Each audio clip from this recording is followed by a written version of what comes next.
Hi, my name is Michael Gilmore from whizbangsblog.com, and also I'm one of the co-founders of parklogic.com, and it's great to be with you here today. During this video, I'm going to be taking a look at my keynote address from NamesCon 2020 in Austin, Texas.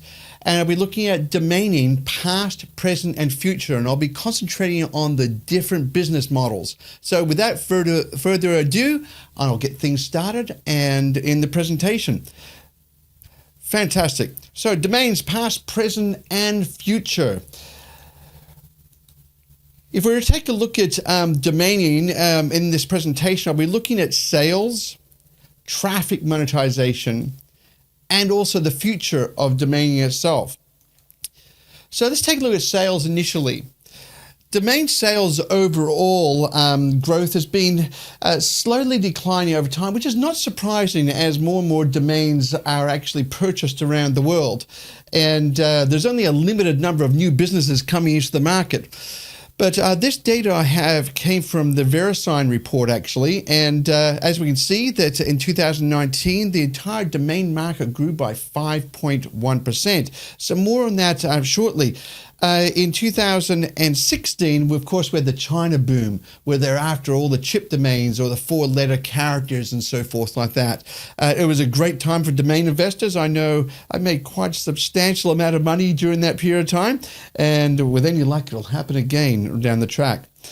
So where is all this growth coming from? Well, the CCTLDs grew by 8.4%, the new GTLDs by 2.4%, and the ComNets grew by 3.8%. So if you're thinking, okay, so where should I be investing in? Let me tell you, the CCTLDs are doing pretty good. I must admit, when I first started in domaining, I went to a domain conference and I found that everyone was talking about com and net and so forth like that. This is like, I think, the very first traffic conference, in fact. And everyone was talking about them and no one was talking about the country codes. So I ended up buying up a whole lot of the country code domain names, and I made a lot of money on those domains. I found they had a lot of traffic and everything, and it was fantastic, in fact. So don't discount the country codes. They're strong and they're vibrant, and you'll find if you travel around the world like I do, is that people know a lot about .des, .ats, .nls, .co.uks, .com.aus, and so forth like that. And this is a chart that I did. I spent a lot of time trying to pull together the data from lots of different sources and everything. I'm trying to size the entire domain sales market. I must admit, it's an educated guesstimate because this information is not readily available. And I just want to thank DN Journal and in particular for helping me out with some of these slides, the team at escrow.com as well. That helped me pull this data together. So it's an educated guesstimate. So how big is the domain aftermarket? I size it about $1.03 billion, which is a fair bit when you really think about it. And that comes from the sales of 447,000 domains. So it's a reasonable chunk of domains there, a reasonable size for the size of the market.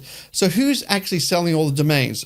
As we can see from this slide, it's about 19% is other. So there's a big chunk of other, which it'll be a lot of private sales in there and things like that. Although escrow.com picks up about 26% of the market, and there's a lot of private sales are routed through escrow.com.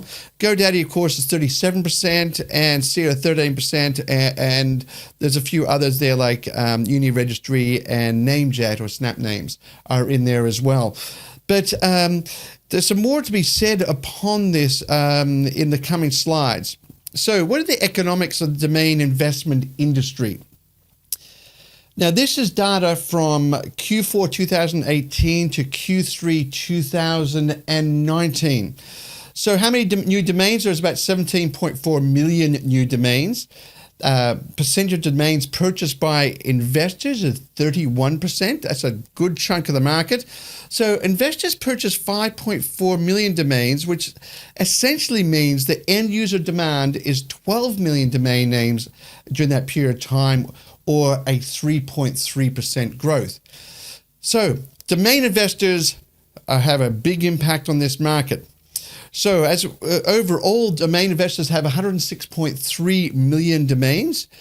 And since there are only 0.45 million domains sold between this period of time, then it's about a 0.42% of domains are sold. Or that's another way of thinking of that is that's the stock turn for domain names. So what does this look like in terms of graph format? Renewals are about $1.31 billion. That's a big chunk of money. The marketplaces, with all their commissions and everything, are estimated about $155 million.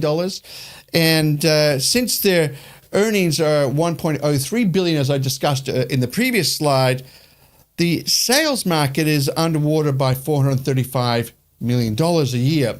And that's not surprising when you really consider things like there's a lot of people who have bought very, very badly in the market. And those people who have bought badly are, some of them sadly are losing their houses, or they're at least losing their shirt because they've invested unwisely in domains. So there's two numbers here that we should really pay attention to. The first one is the stock turn of 0.42%. Why is this so important? Let's imagine you're selling 0.1% of domains in your portfolio. If you're only selling 0.1%, then that means you're well below the industry average stock turn of 0.42%. So you either are having too high a price for your domains, or your just domains aren't any good and the market has spoken. So I would highly recommend you begin to evaluate that. On the other hand, let's imagine you have a 1% stock turn rate. That means either you have really high quality domains and people are wanting to get access to those domains and buy them, or you may be selling them too cheap. So the 0.42% is a good number as a baseline to be able to adjust yourself around in terms of your pricing and the quality of your domains. Now, the industry, that loss there, that's a perceived loss because not all domains are kept purely for their resale value. They could be kept for other reasons, such as monetization, as we'll see in a subsequent video. So what's some more information about this? These two charts blew me away, I must admit. This one was provided by DN Journals, the average price across the last, 9 years. Then we have the median price from escrow.com since 2017, Q3 2017. The thing that I was surprised by is both charts are going up and to the right. In other words, domains are increasing in value. Why did that surprise me? The main reason why it surprised me was that right now, with all the new GTLDs in the market, we have a massive influx of supply, and yet the same constant demand, or like I said before, is like 3.3% demand in the to the end users. So with a massive supply and a small demand, you'd expect the prices to go down. I think this is more going to be subject to the fact that in the case of DN Journal, they only count domains which have had a sale value of $2,000 or more. So the higher end of the market is still robust and going up in price. What I'd love to be able to see, and we really can't see it here, is the lower end of the market and what's happening down there, whether that's falling away with the influx of the new GTLDs putting downward pressure on sales prices. But this is a good news picture. It really is for those of you who are investing in domains. But don't forget that stock turn, 0.42%. That's an important number. Okay, some more things. So how is the industry working to stimulate demand? Because with a constant, essentially constant demand and all that great amount of supply, it'd be great if we could stimulate demand in order to be able to, say, lift the sales volumes from 1.03 billion in the aftermarket. So I've seen there's obviously some email campaigns, outbound telemarketing, like you got the guys from Buy Domains doing that, as an example. There's brokering of boutique domains.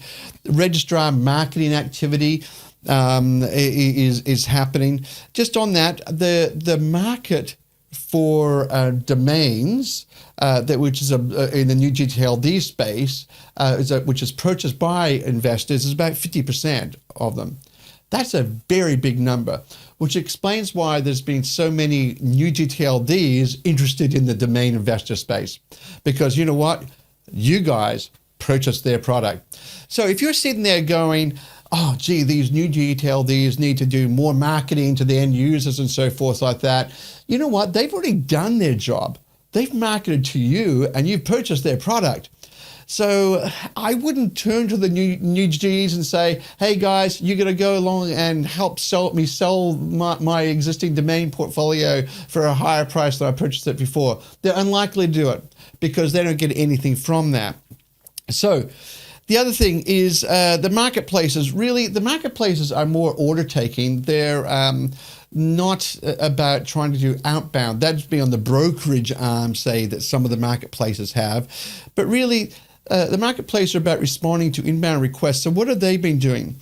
They've been trying to secure distribution channels. So you had like the CEDO MLS system, so that if someone searches on a registrar and they type in fred.com and it goes, oh, it's taken, but it's available for 50 grand or something like that, then the person can purchase it there, because that's where people go to buy domains, is at the registrars themselves.